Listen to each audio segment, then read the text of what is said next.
சைக்காலஜியில் வந்து யூனிட் 7 பார்க்குறோம். இந்த யூனிட் ரொம்ப பெருசாக இருக்கும். பட் வந்து இன்ஃபர்மேஷன் ரொம்ப கம்மியாக தான் இருக்கும்.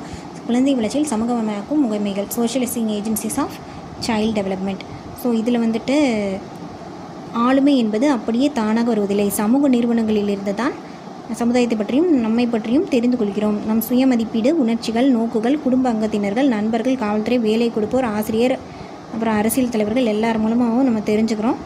அடுத்து வந்து இது சமூகமயமாக்கும் திறன் அப்படின்றது வாழ்நாள் முழுவதும் நடைபெறுகிறது. யார் யார் மூலமாக? குடும்பம், பள்ளி, பியர் குரூப், ஒப்பார் குழு, அப்புறம் சமுதாயம். அவ்வளோதான். இந்த 4 பற்றி தான் பார்க்க போகிறோம். ஸோ ஃபஸ்ட்டு வந்து குடும்பம். குழந்தைங்களுக்கு வந்து பொருட்களை எப்படி பயன்படுத்தணும், அதுக்கப்புறம் கணிப்பொறிகள், உடைகள் எல்லாமே எப்படி பயன்படுத்தணும் அப்படின்ற கற்பித்தல் அங்கேருந்து ஆரம்பிக்குது. எது உண்மையான கற்பனை, எது உண்மையானது, எது கற்பனை அப்படின்ட்டு. அதுக்கப்புறம் வந்து வாழ்க்கை முழுவதும் இது வந்து லைஃப் லாங் ஆக்ட் அப்படின்றாங்க. குடும்பம்ன்றது வாழ்க்கை முழுக்க நமக்கு இருந்து ஆண் பெண் நடைமுறைகள் அறிவிலை கற்றுக்கிறதுலேருந்து பாலின வேறுபாடுகள் எல்லாம் நடத்தை எல்லாமே அதான் கற்றுக் கொடுக்குது.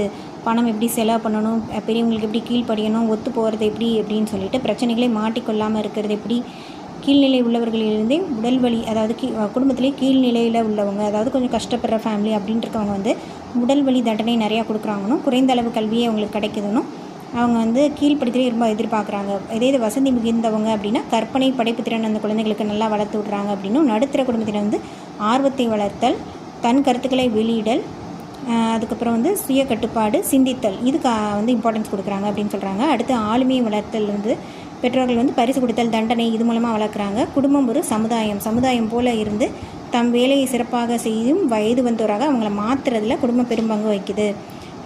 அப்புறம் வந்து அவங்க நடவடிக்கையை கட்டுப்படுத்த முறைசாரா முறைகளை வந்து பயன்படுத்தாத இன்ஃபார்மல் மெத்தட் நிறையா யூஸ் பண்ணுது. சரியா? அடுத்து வந்து வாழ்க்கை சுழற்சி. குடும்பத்தினர் வாழ்க்கை சுழற்சிக்கு இடையான இடைத்தொடர்பு சம்மதமாக்குதல் செயல்முறை மூலம் ஒரு செயல்முறையாகவே உள்ளது. அடுத்து ராபர்ட் கே மெர்டனிங்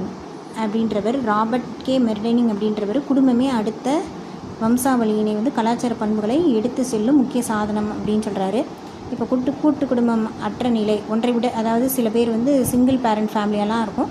பட் வந்து 6 வயதிற்கு குறைவாக குழந்தைகள் உள்ள 56% தாய்கள் வந்து வேலைக்கு சென்று விடுகின்றனர் அப்படின்னு சொல்லிட்டு அமெரிக்க மக்கள் தொகை, அதாவது சிங்கிள் பேரண்ட் நிறைய பேர் வந்துட்டாங்க. 2 பேருமே ஜாபுக்கு போகிறவங்களா இருக்காங்க. 6 வயசுக்கு குறையாக இருக்க குழந்தைங்களுக்கு 56% தாய்மார்கள் வேலைக்கு போகிறாங்கன்னு அமெரிக்காவில் இருக்கிறத வந்து அமெரிக்க மக்கள் தொகை கணக்கெடுப்பு நிறுவனம் வந்து சொல்லுது. அடுத்து சமூக அந்தஸ்து பெறுதல்.